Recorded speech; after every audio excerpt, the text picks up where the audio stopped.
बिस्मिल्लाहिर्रहमानिर्रहीम। आजकल हमारे अंदर जहाँ बहुत से कामों के अंदर, दीनी कामों के अंदर सुस्ती आई है, खुसूसन नमाज के अंदर तो इतनी सुस्ती है जिसे बयान करना मुश्किल है कि नमाज देख कर के अजीब व गरीब लोग हरकत करते हैं। देख कर के सिवाय अफसोस के कुछ नहीं होता कि लोगों की जो नमाजें बचपन में थी, आज 55 साल की उनकी उम्रें हो गई हैं, वही नमाजें बाकी हैं, बरकरार हैं। न सही करने की कोशिश, न उन्हें अच्छा करने की फिक्र, बस तू चल में आया ऐसी नमाजें हो रही हैं। मेरे मोहतरम बुजुर्गो दोस्तों, नमाजों को सुस्ती के साथ पढ़ना, बेदिली से पढ़ना, ये तो मुनाफिकों की अलामत है।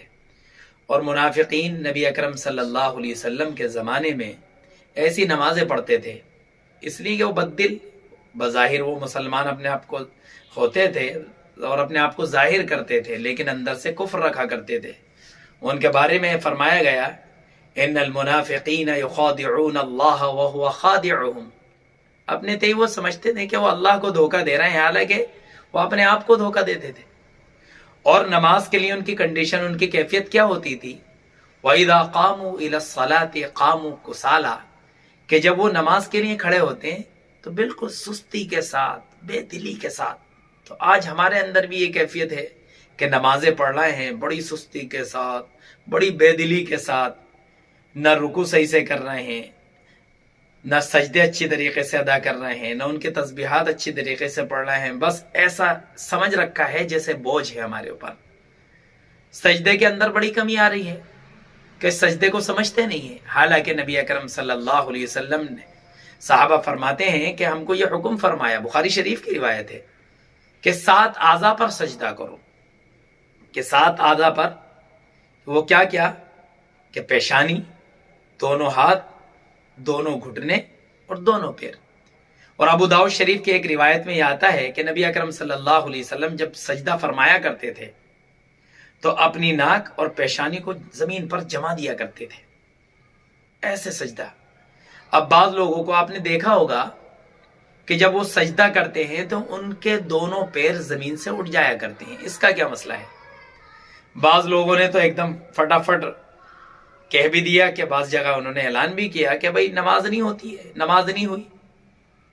तो मेरे मोहतरम बुजुर्गो दोस्तों, इस मसले को समझने की जरूरत है कि अगर कोई शख्स सजदे में गया, याद रखें इसे, अगर सजदे में गया और पैर उसने जमीन पर बिल्कुल नहीं टेकाए हैं, जमीन से बिल्कुल उठा लिए, कोई सा पैर नहीं, एक उंगली भी नहीं टिकाई है, तो इस हालत में मेरे मोहतरम बुजुर्गो दोस्तों, उसकी नमाज क्या होगी? सजदा सही न होने की वजह से फासिद हो जाएगी। और अगर किसी शख्स ने क्या किया कि सजदा कर रहा है और उसने अपने दोनों पैर टिका लिए या एक उंगली भी टिका ली, एक मर्तबा सुबहान अल्लाह कहने के बकद्र उसका सजदा सही हो जाएगा, लेकिन बिना वजह पैरों को जमीन से उठाना यह भी मकरूह है। तो इसलिए याद रखें मेरे मोहतरम बुजुर्गो दोस्तों, अगर एक उंगली भी हमारी टिक गई तो फर्ज अदा हो जाएगा, हमारी नमाज फासिद नहीं होगी, लेकिन मकरूह तो फिर भी है। इसलिए मेरे मोहतरम बुजुर्गो दोस्तों, ख्याल रखें बिना वजह अपने पैरों को, बिना किसी उज़्र के, अगर कोई उज़्र है तो आदमी उठा ले, और अगर कोई उज़्र नहीं है तो सुन्नत तरीका यह है कि पैरों की जो 10 उंगलियां हैं वो जमीन पर टिकी रहें और किबला रू रहें। इसमें जो है एहतियात करें और अपनी नमाजों को जानदार बनाने की फिक्र करें, ताकि अल्लाह पाक हमारी नमाजों को कबूल फरमाए।